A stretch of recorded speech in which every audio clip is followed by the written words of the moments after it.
Make America great again. How can you be against? We are not going back.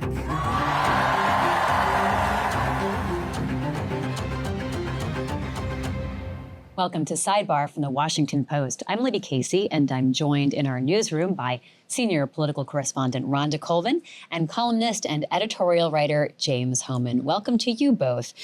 We are 5 days out from Election Day, and with so many people choosing to early vote or able to early vote, November 5th is really the deadline. It's the end. And what we all want to know is who is going to win the election. But we can't tell you that. There are so many tight races in so many key states that we really don't know what the American voters will decide. So today, we're going to go through what the outcomes could be, a Harris victory, a Trump victory, and how the candidates could get there. What is the roadmap? So often after an election, it's very clear what happened. We have this clarity that comes from hindsight that's really cloudy before people go and make their final decision to vote. So if Harris wins, we're going to go through what that scenario could look like. What are 3 reasons why she might have been able to achieve that victory? And if Trump wins, we'll lay out a map of how he could also have done that. We'll also talk about some key places in America that James will be watching closely on election night. They'll really be kind of bellwethers to give us a sense of how some key states are moving. And we'll also go over how you can watch the returns with us on Tuesday night. So come with us into our time machine. Past the next 5 days, let's just whiz through it. We'll go past the energy, the excitement, the stress, the anxiety, fatigue from so many texts trying to get you to vote for a certain candidate. And join us on the other side of the election when we find out that Donald Trump has won the election, or conversely, that Kamala Harris has won the election. We'll do both scenarios, but we'll start with Donald Trump. If Trump is able to win this election, some of that may come down to the fundamentals. What does that mean, James? Frankly, it means that 72% of the country thinks America's on the wrong track.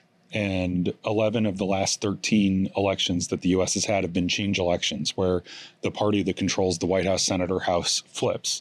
And that tends to happen when, more than 2/3 of the country don't like the way things are going. Moreover, the incumbent president, who Kamala Harris has served loyally as his deputy for 4 years, is deeply unpopular. The latest polling averages show that he's just under 40%. And 56% disapprove of how he's doing. Kamala Harris has obviously tried to thread this needle. We've talked about how she's done it and saying, I'm not Joe Biden, but not being specific about how she's going to be different. But it's because ultimately Biden, I sort of expected after he dropped out, he would get kind of a bounce. It'd be like, oh, okay, he's not a candidate anymore. He did the right thing, stepping aside, but he didn't. And he is a drag. And also, inflation is cooled. We got some economic numbers this week that were pretty good. The GDP grew at 2.8% in the third quarter. Gas prices are actually pretty low. But even though stock markets are at record highs, most Americans don't feel like the economy is doing well, and so that could cut both ways. If people don't think the economy is good, if they don't think they're better off financially than they were 4 years ago, all of that is just sort of like baked into this cake. It has nothing to do with what Kamala Harris says or does, and it just benefits. Or even what Trump is proposing. Yeah, like some of the things he's proposing have no substance to them, or they right. could actually, economists say it could be his tariff plans could be really disastrous. It would make inflation much worse. Right. And so I think the first reason is kind of like he's just the challenger, and it would be any challenger would benefit from this, and it's sort of like baked in. And it's almost like in spite of everything Trump is doing, not because of what he's doing. Rhonda, let's play a clip from Joe Biden from earlier this week that the Trump campaign's really trying to get a lot of mileage out of. This is the quote unquote garbage remark. I see the newspaper right behind you is open to that page. Now, Biden and his staff have said that this is kind of taken out of context. He wasn't calling Trump supporters garbage. He was talking about the comedian at the Madison Square Garden rally Trump had on Sunday night who called Puerto Rico garbage. I'm setting all this up so that we go into it with sort of open ears. This is a Voto Latino event that Biden was talking at the same time that Harris was making her big ellipse speech, James, which is what the campaign really wants us to be talking about. But let's just listen because it gets to this question of, is Biden a drag on Kamala Harris? or Puerto Rico, where I'm in my home state of Delaware. They're good, decent, honorable people. The only garbage I see floating out there is his supporters. His demonization is seen as unconscionable, and it's un-American. That's Joe Biden earlier this week, Rhonda. Yeah, and at first it seems as if that's like a deplorables moment, something Hillary Clinton said, and Trump supporters were able to be very galvanized around when she made that. Deplorables. Right, when she made that comment. You know, it also shows you that it is a struggle, yes, to run as an incumbent, but also when you're associated with an incumbent, it's tough. And that is historical. I'm thinking of, you know, when Gore ran for president, he distanced himself from Clinton in the aftermath of the Lewinsky scandal. I mean, you can see different examples in different administrations, but incumbents can be a drag on their ticket, and if they're on it or if someone associated with them are on it. I'm also thinking too, like even in off years, midterm elections, incumbents who are in the White House often see a flip in Congress because people are unhappy with who's in the White House, so they vote for the other party in Congress. So right there, that would be one of the reasons too, when we're talking about fundamentals of what might drive a Trump win.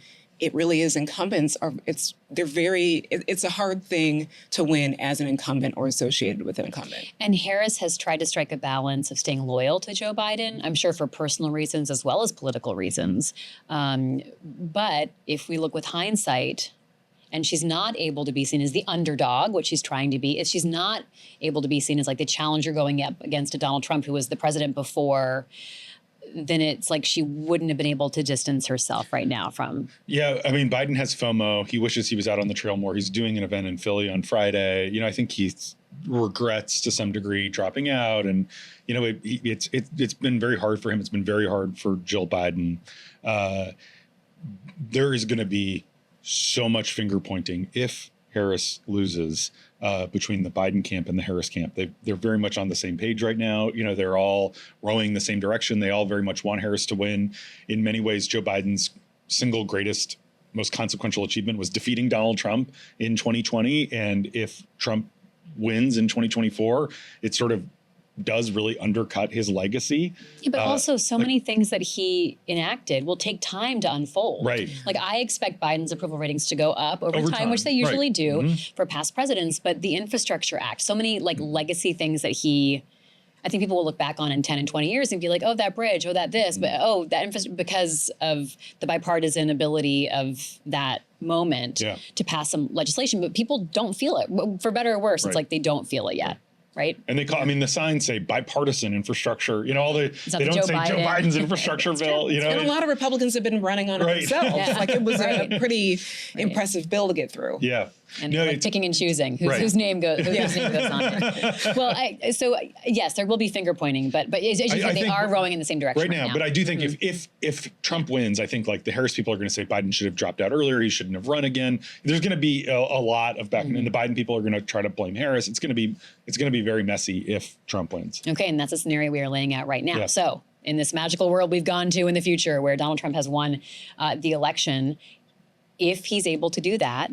Who did he get to come out and vote that might not have otherwise voted for him in past elections, Rhonda? Well, I think there has been emphasis the entire time of his candidacy this time in trying to ramp up the vote of African-American men, young men in particular, Latino men as well, low propensity voters as well. So those are the groups that we know his campaign has tried to target. And we also know that it doesn't look like the strategy was to expand the base and be inclusive. It was to drill into making sure that loyal base is always going to be there. I mean, we've heard so many concerning things from him on the trail, from surrogates of his, but they have almost been sort of those whistles to the base to make sure that they stay loyal. So that matched with siphoning off some Black support, specifically young Black men and Latino men, that seems to be the strategy of who might have been in the new Trump coalition if he wins.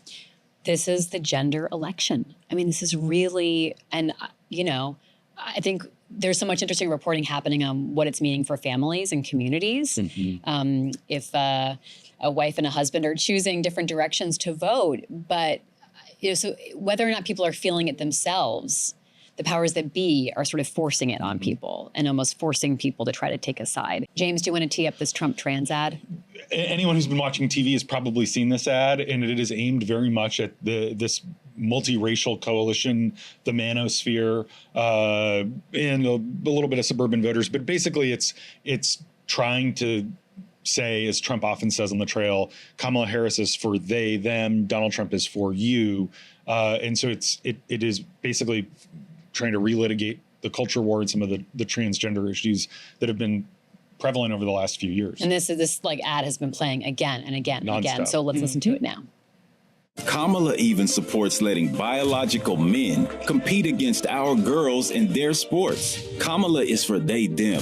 President Trump is for you. I'm Donald J. Trump, and I approve this message. The final images there are like a smiling nuclear family and then an older black woman like hugging Donald Trump, Rhonda. Which were they at the Capitol? It seems did as look if they that were. way. Yeah. Yes. Well, I can tell you, I was in Ohio, my home state, of course, over the weekend, and that ad and versions of it are playing heavily there. Mainly, they are against Sherrod Brown, who is in this tight race there with Bernie Moreno. Same tagline of. The Republican candidate is for you. The Democrats are for they, them. There was some new reporting actually yesterday. It was done by The Hill, where they contacted the people who are in those ads, specifically the transgender woman who is playing basketball.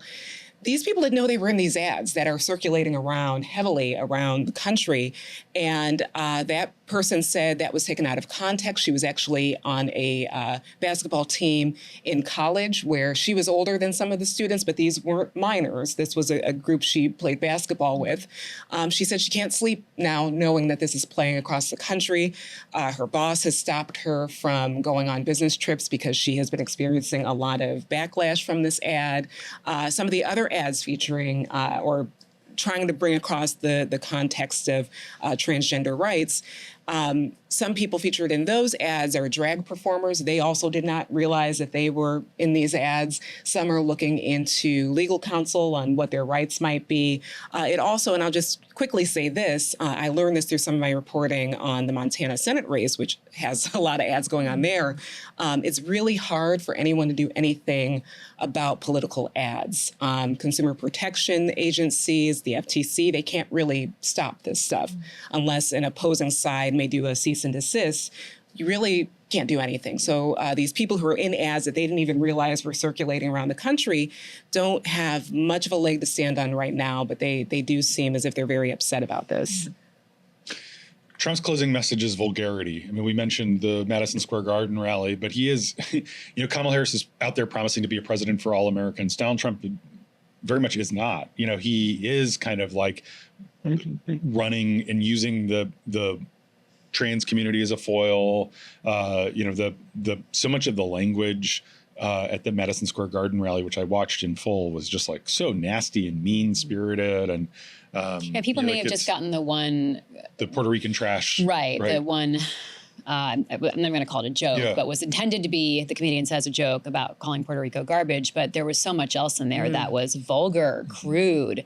Tucker Carlson calling Kamala Harris like a Samoan whatever, like sort of just like naming every word he could think of to imply minority, different. Right. It just went on and on. Yeah. It was a whole tone. It wasn't just one comment by a comedian. Yeah, I'm glad you brought that up because there were so many things that if you didn't attend the rally, you may not have known. Or if, unlike James, you listen to the whole thing. There was... do it on fast speed, then you can get through it faster. There were also derogatory and racist statements made toward Black people. A Black attendee was pointed out, and the comedian or so-called comedian said that he would be carving watermelons with him for Halloween. There was also the song Dixie being played in a part of the music performance, I don't know, or on the reel that they played, which is a song, of course, that is related to the Confederacy. It's very strange to play something like that in the heart of New York City. But there were some disturbing things that have come out of that. And that's divisive. And it's also a call out to people to say, like, come be on our team. If you're on our team, you're on our team, right? There's more of us than if you listen to Joe Rogan, if you think this is funny, if you're pissed off about stuff, this is a team that you can get with. Yeah, if you feel the country is slipping away from you, Yeah. and it's, whether it's, we haven't talked about, I mean, Puerto Ricans are U.S. citizens, but immigrants, there's a lot of demonization of undocumented immigrants. And so I think Trump thinks he can use them as a foil to juice his turnout. And if Trump wins, that will have proven to be an effective strategy. What you do to govern after that and bring the country back together is a real question mark. But that it even goes back to the Republican National Convention, where he's coming out to the song "This Is a Man's World," and they're having Hulk Hogan, who reprised his appearance at Madison Square Garden, ripping off his shirt, or trying to. He's a little older now. It is really like there's nothing subtle about it. It's like so masculine, unmasculine. It's like almost a parody of itself, Right. but that can be effective. Let's also talk about this question, if he's able to win, of how those messages might have scared people about voting for a woman of color for president. Is that ultimately something that will be considered, James, if Trump is able to win? Very much. I mean, that's going to be a huge part of the conversation next week if Trump wins. And the sad reality is you see it out there. I mean, you're seeing on the trail sexism, misogyny, and I don't know how strong or how potent it is. And even if Harris wins, she's going to win in spite of it. And I think one of the big unknowns is like how much of the gender gap is driven by that. And Harris is doing really well among women, which we'll talk about in a minute. But Harris is doing not as well among women as Trump is doing among men. Now, women tend to vote at higher rates, but like, in how much of that is something kind of like uneasiness. Rhonda, you've been talking about how this race is so stable. Like, it's just been stable for months, despite all these really shocking twists and turns, from Biden dropping out to 2 assassination attempts on Donald Trump. Even Harris coming in, there was some, interest in her and bounce, but what will it have meant if Trump's able to win if Harris wasn't able to just blow this out? I mean, Americans know what they're getting with Trump, but she's turning the page from Joe Biden, or is she, right? She's showing this new, people said, I don't want this election. Polls widely showed Americans are like, I don't want to have to vote for Biden or Trump. Then they got a new candidate. But if Trump's still able to win, what does that say? Yeah, that's the big question, too, because I would even say it's been maybe over a year where this race has been this tight, and most of that time was with another candidate. So that does show you that most people polled, most voters had already made up their mind. So that's why we've been talking, too, for the last few months, that these folks who are low propensity, folks who don't really have a long track record of voting, aren't really, informing themselves on policy decisions or initiatives. They're just kind of fluid. Those are the people who are going to make sure that either Harris wins or Trump wins. But it's really been stunning that no needle has moved all of this time after so many things, after a conviction in June on Trump's side. Multiple things that have not changed anything. So I would say that, again, if there is a Trump win, a lot of that is going to be because of the perceptions of the economy. I think that that's probably the strongest factor that could go up against the way he has been acting, the concerning things out of his campaign, that people just don't feel great about what's going on with their pocketbook. I mean, I think Trump has like 47, 48% of the electorate that are going to vote for him. I mean, hard base, like 40%, but 47, 48%. And the question is, can Kamala Harris get more votes than him? I don't think Trump's really expanding his coalition. Maybe he is at the margins with, Black and Latino men, but in some ways that's sort of offsetting suburban women. And, it's more kind of like, can Harris close the deal and get more votes than like Trump winning over new constituencies? I mean, people sort of have an established view of what they think of Donald Trump. And to your point, Rhonda, I mean, it hasn't really changed. New information isn't emerging. But there's nothing like more women have come forward to accuse him of sexual assault. And like that doesn't move the needle anymore, and it's just like very, very locked in perceptions. So let's take a different path, go through the sliding doors where a totally different outcome is that Kamala Harris has won the election. A historic victory. First woman president, first woman of color, first South Asian president, first Black woman president, of course. How did she get here? let's talk about the messaging to women, since we talked about Trump messaging to men, the messaging to women. The messaging to women has been on reproductive rights. That's something that Harris, well before she was the candidate at the top of the ticket, has been kind of owning in her portfolio ever since the Dobbs decision. The Dobbs decision, of course, is something that drove a lot of women and people concerned about reproductive rights to the polls for the midterm election. So there wasn't that red wave that a lot of Republicans thought would happen in Congress. So I would say a lot of it is the remaining concern over reproductive rights. She has said on the campaign trail that she will sign any sort of bill that would protect reproductive rights. If Congress passes it, that's a whole other episode that we can do later after this election. But it really is a message that has worked and it has had endurance. And that's really fascinating, too, to me, just as a political reporter, to see something happen, at the Supreme Court that is now, 2 years old, that's still driving out people, even people who may not have even been registered or old enough to vote when Dobbs happened, have signed up and seem to be interested in a Harris administration. So we'll see where this goes. From the research I've done, it is still a very, very powerful issue. And she's tied it to freedom generally, right? Which is, freedom is one of these words that Republicans had really tried to own.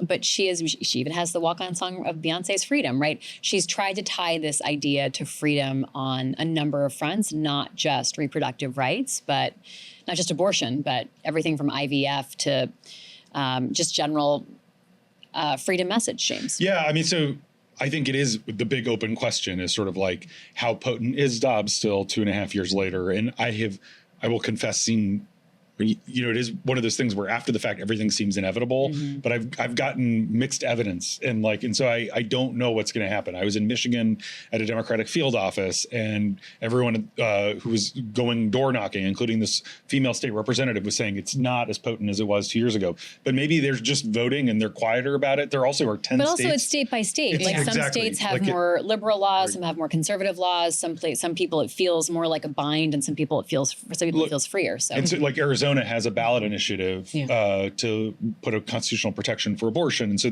maybe that does drive people out. But there's some early voting data that is suggesting that this is really potent, to your point.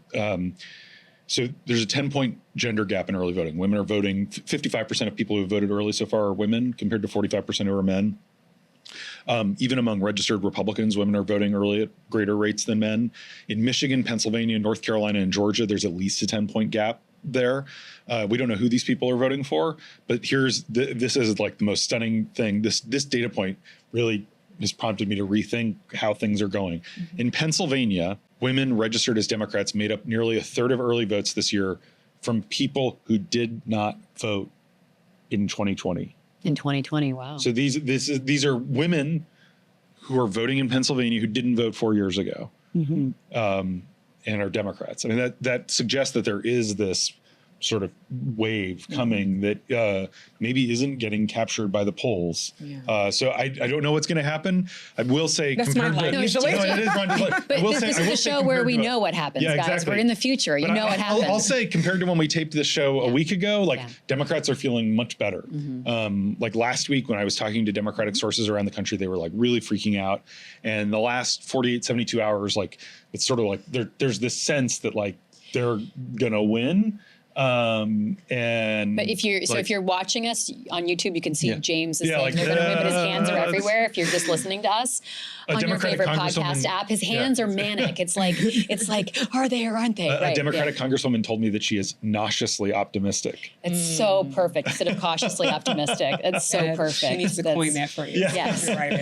Copyright that. Right. So I want to play for you some more Donald Trump. And this is interesting because, we're talking about a Harris victory, and yet who are we going to play? A Donald Trump clip. This is very recent. This is Donald Trump in Wisconsin. You'll notice he's wearing it's like a safety harness. It's like a fluorescent outfit because he was driving a garbage truck earlier in the day to try to capitalize on the Biden gaffe, really hitting that 4-year-old demographic who really loves garbage trucks, but they can't vote. So anyway, let's listen to Donald Trump and how he's talking about women. I want to protect the women of our country. I want to protect the women. Sir, please don't say that. Why? They said we think it's very inappropriate for you to say. I said, why? I said, well, I'm going to do it whether the women like it or not. Donald Trump talking about women. Kamala Harris has already commented on that.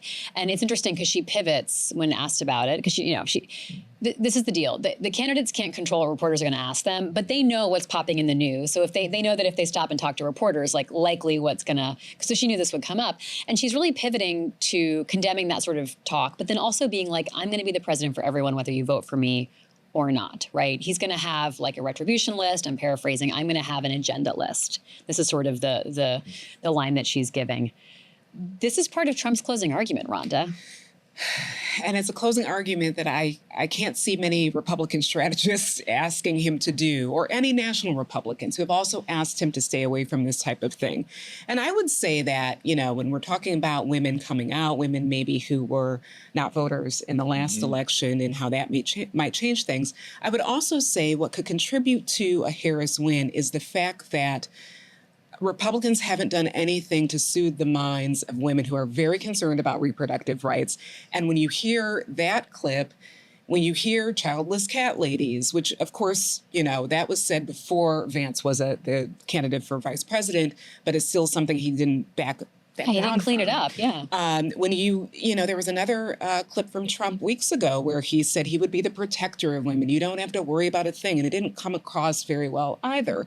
So if we're talking about a Harris win and how women felt like they had to come out and turn out for her, it might be because they just never found any comfort on the Republican side.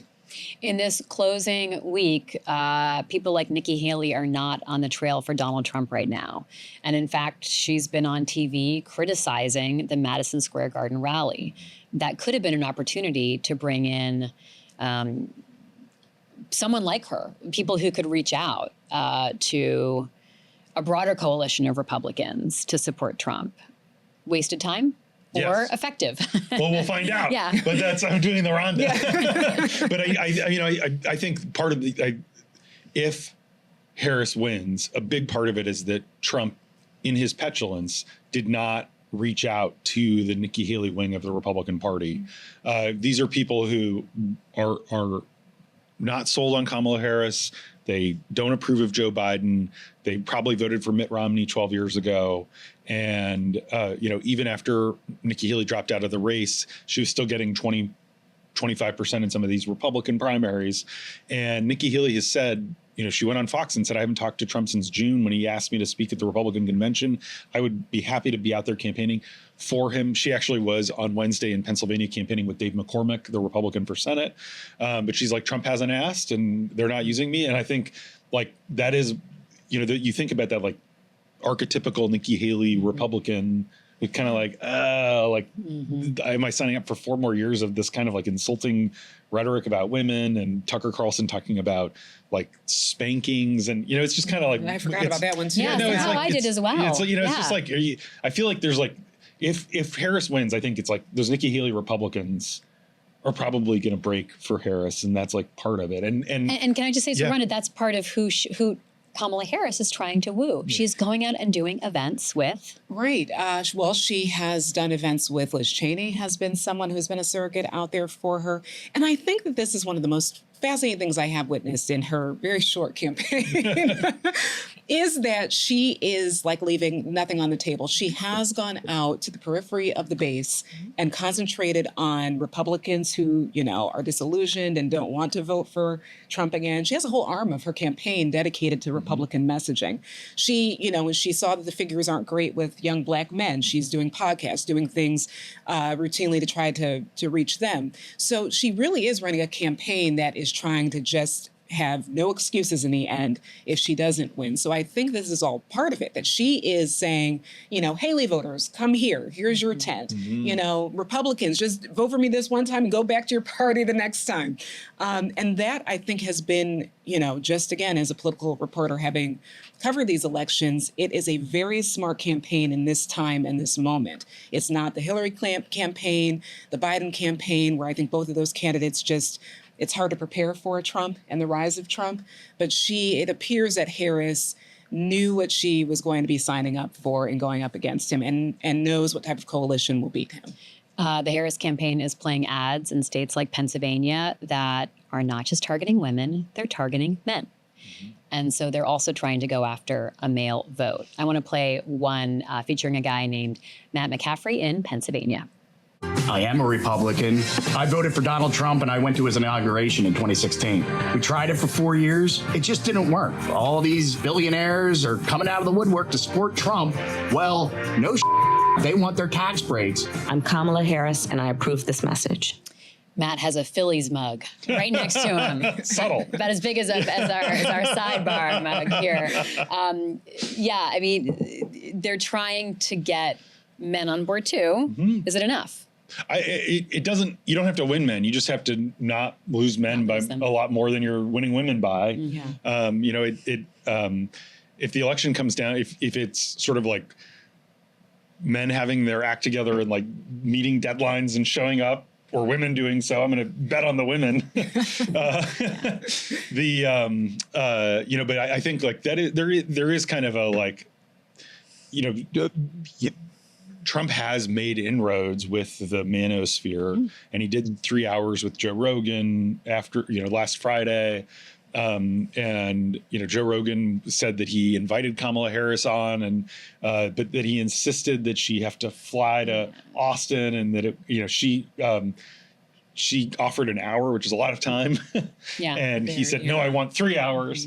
And so, you know, anyway, like it is, I don't think she's totally lost these people. I think like, you know, there are a lot of men who are just kind of like put off by Trump's antics. It's not. Well, someone else we've been hearing from on the campaign trail in this closing message time is Michelle Obama. And she delivered a very powerful message. She's done it at least twice now, where she's talking to families and men about what happens when women don't have reproductive rights choices.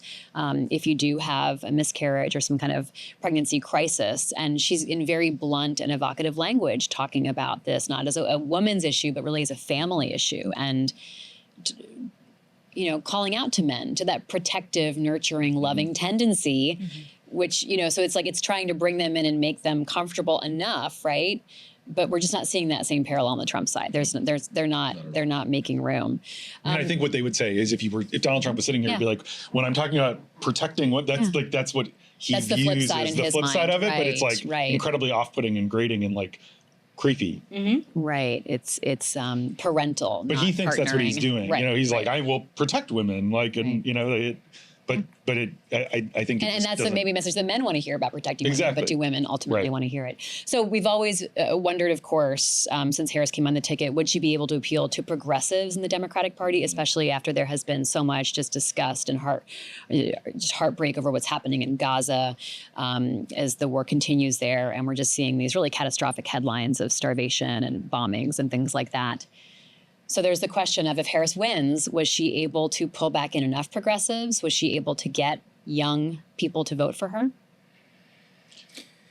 I think young people, yes. But if it comes to the situation in the Middle East and the concerns a lot of folks had during the primary season when there were the protest votes against Biden, I think that, you know, we'll have to see how the numbers shake out. I think because some of that energy against the Biden administration and therefore Harris on that issue is in northern Michigan, that's probably very concerning because, of course, you don't win presidencies by just the popular vote. You win it by electoral votes, and they have a lot of them. So we'll see where this goes. But yeah. James's source is going to trademark nauseously optimistic, and Rhonda's going to trademark. We'll see where this goes.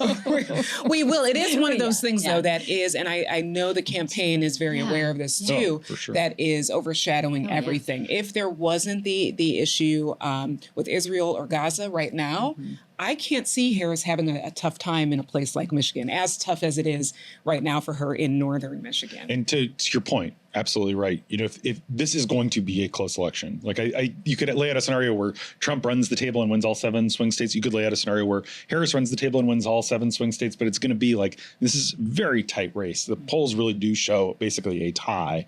And if it is as tight as we think it's going to be, and it's like 20,000, 40,000 votes out of like 2 million in some of these states like Michigan, then it could be anything, like it plausibly you could say, well, it was because, they didn't push harder for a ceasefire, or it's because she campaigned with Liz Cheney and that turned off, people who were like worried that she was going to be a neocon. I mean, you can argue, she shouldn't have abandoned the left and liberals were upset. And, we'll see. One of the amazing things about this time, and I talked about how like Trump is stuck under 50%, is like the third party vote is not potent like it was certainly in 2016, to a lesser extent in 2020. Jill Stein is out there campaigning, but RFK dropped out and is campaigning with Trump, although his name will be on the ballot in Michigan. So it'll be interesting to see if Cornel there are West, like is that having any Cornel sort of- West in some places, but not, I think, the key swing states. So I like that, but that's going to be, even 1%. If it's coming down to 10,000 votes, like those people are throwing their vote away. But and like essentially, if you're like a liberal voting for Jill Stein, it's functionally a vote for Donald Trump. And what message gets through? Is if people don't like either candidate, are they going to hold their nose and vote for a candidate? In the case of people who might be distressed over the Biden policy in Gaza, hold their nose, vote for Kamala Harris, or just sit it out because they're just. And I think that's one of the things that'll be really hard to know on Tuesday, because the votes are still going to be coming in, and counting in California takes a while. I do think my prediction is that turnout will be lower in 2024 than it was in 2020, partly because COVID and people had nothing to do. The people. I had lots going on personally in 2020. But a lot, okay. there was it was much easier to vote everywhere because of the pandemic, and I think and people really didn't like. People were Trump, really scared. And people were scared, and it also COVID impressed upon people the importance of who's in the Oval Office, and so I don't know. My gut tells me that turnout's going to fall. I just don't know by how much. 2020, I suspect turnout will be above 2016, but below 2020. So it'll be somewhere in between. But I don't. That's one of the reasons the polling's really hard, because it's tough to model. There are people who just aren't, who are I don't like either of them. It doesn't really matter. I'm not going to vote. I don't know how many of those people are out there. And I think one of the big things for the final 5 days is both candidates are trying to reach those people and get them to go vote. It's so mind-blowing to me that a week from now, when we next record Sidebar, we could be talking about the winner of this race. We may not know yet, but we could be talking about the winner of this race and piecing together some information about just how they achieved it. Yeah. So time marches on. Thanks for playing this thought exercise with me as we choose your own adventure. Go into our time capsule. We're going to come back to the present 5 days out, and James will take us through what are some of the bellwether counties that he's watching that could help indicate where the election goes on November 7th. So stay with us.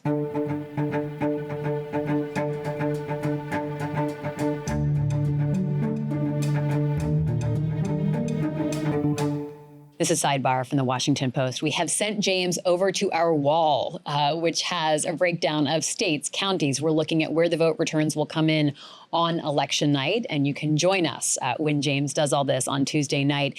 James, the blue wall is such a focus. And we're talking, of course, about states like Pennsylvania, Wisconsin, Michigan, because they're really key to both campaigns' wins. There are certain counties, though, in those blue wall states that could be a bellwether, could really show us what is happening and how the tide may be turning for a particular candidate. Where are you watching and why? Libby, we're at the stage of the election where mobilization matters a lot more than persuasion. Both sides are trying to get their people out. So when you think about the three blue wall states, let's think about where Kamala Harris needs to get the numbers, where she needs to run up the score if she's really going to win this.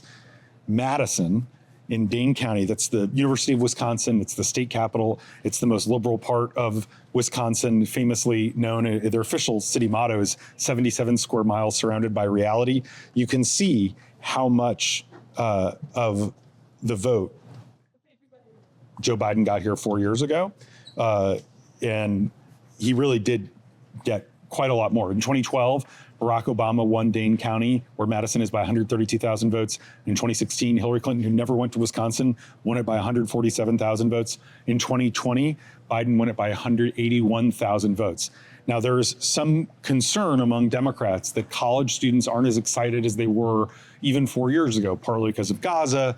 And also Democrats are underperforming their historic numbers in sort of Western Wisconsin. This is used to be Ron Kind, the Democratic congressman's district. And so they need to make it up in Madison. Kamala Harris had a big rally there on Wednesday night. Alexandria Ocasio-Cortez has been there, Bernie Sanders has been there, Barack Obama went, and a lot of it is just trying to run up the score, to juice their numbers in Madison, because this is where they need votes to offset losing in most of the rest of the state. In Michigan, I'm going to be watching Detroit County, specifically Wayne County. It's the biggest and most populous in the state by far. It is also the most Democratic. And the number of votes really matters here. In 2012, Barack Obama easily won Michigan because he got 382,000 more votes out of Wayne County than Mitt Romney, a native Michigander, did. In 2016, Hillary Clinton won by a dramatically smaller margin. Again, she got 290,000 more votes than Donald Trump, but that was enough to make the difference in a state where Trump won Michigan by 11,000 votes. 4 years later, in 2020, Joe Biden wins the Wolverine state by 150,000 votes, in part because he was stronger in Wayne County. Biden's margin in 2020 in Wayne County, 332,000 votes. So no one thinks that Kamala Harris is going to get Barack Obama's number, but she needs to get closer to Obama's number than Biden's number in 2020. The challenge is that Wayne County is also home of the largest Arab American population in the country. 8% of the electorate identifies as Middle Eastern. And the challenge there is that a lot of them aren't going to vote for Kamala Harris because of Gaza, and Trump has made aggressive outreach. He's also made aggressive outreach to African American men, as we've been talking about. So I'm going to be watching closely to see not whether Harris wins Wayne County, which she will, but how big her margin is. The third state in the blue wall, the biggest prize, the most important, is Pennsylvania, the Keystone State. And here again, you can see the winning margin. Pittsburgh and Philadelphia, but especially Philadelphia, are where the Democrats need to get the votes if they're going to win this state. Now let's look at Philadelphia. I'm going to be watching the 5 counties that make up the Philadelphia metro area. So this whole area where there's lots of blue votes. Traditionally, those collar counties used to be Republican, and Philadelphia proper was always Democratic. It's starting to shift. Whereas the Pittsburgh exurbs and suburbs have become Republican after being Democratic, the Philadelphia suburbs, which have a much higher percentage of college-educated voters, they've moved toward the Democratic Party. City Center Philadelphia is interesting because Trump actually did much better there in 2020 than he did in 2016. He's been making a lot of outreach to young African Americans, but I'm watching the total number of votes that Kamala Harris will get more than Trump out of the Philly metro area. For context, in 2012, Obama got 616,000 more votes than Mitt Romney in Philadelphia. In 2016, Clinton got 664,000, so she actually did better than Obama. In 2020, Biden did even better. He got 764,000 votes, 750,000 more votes than Donald Trump from these 4 counties.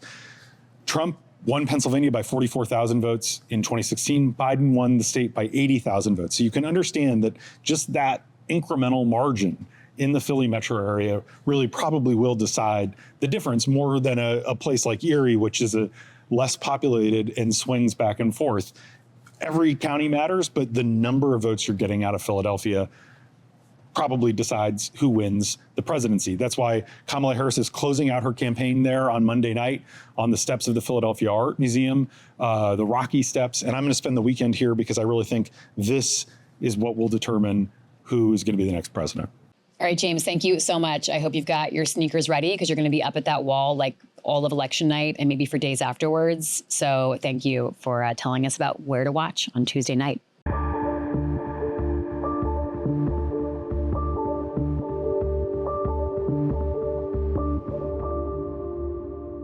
From now through Election Day, the Washington Post will be capturing in real time the final stretch of the campaign. We'll be on the ground as the candidates make their final pitches. We'll be talking to voters. We'll be really gauging the temperature of how the final moments are going. And on election night, you can join us live. I'll be with Rhonda and James on the Washington Post homepage, as well as on YouTube for a broadcast starting at 7 o'clock Eastern. We will be tracking in real time the vote tallies coming in. We will have the latest race results from House races, Senate races. We'll be watching the balance of power, of course, in Congress. And we will also be looking at states' returns as the electoral numbers rack up for Donald Trump and Kamala Harris. James will literally be at the wall working his magic, and Rhonda will be with me just going through all the analysis. We'll also have colleagues spread out around the country, both colleagues who write with their pen, colleagues who shoot with their video camera, colleagues who record with their podcast microphones, giving us dispatches to let us know just what's happening at the campaign headquarters, as well as in some of the key states like Pennsylvania. And if there's not a winner called on election night, which is quite possible. You want to take any odds on that, James? I think we'll have a good sense of who's going to win, but we won't be able to call it because there's going to be enough outstanding vote that it could change. But I think that there's probably a 40% chance it gets called on election night, maybe less. Okay. But I think we'll kind of know the way it's trending. Rhonda's going to say, we will see. Just my wise, my sage friend. I think the over-under is Saturday. Yes. That was Okay. what it Oh, was wow. last time. It was it's Saturday afternoon. It was Saturday afternoon that the AP called it. It could, I mean, if it really is as close as the polls say, it could take that long, and we'll be there the whole time. And that is what I was getting to. We will be here. We will be on the air every day throughout the week as states really finish counting those ballots. We get those tallies and the candidates march to the key 270 electoral votes. So stay with the Washington Post throughout. We'll see you soon. We'll see you on the other side of this. Thank you so much for watching and listening. A reminder that you can catch your Washington Post podcasts on your favorite podcast app, and you can watch us on YouTube. We'll see you on election night and see you on Sidebar after that.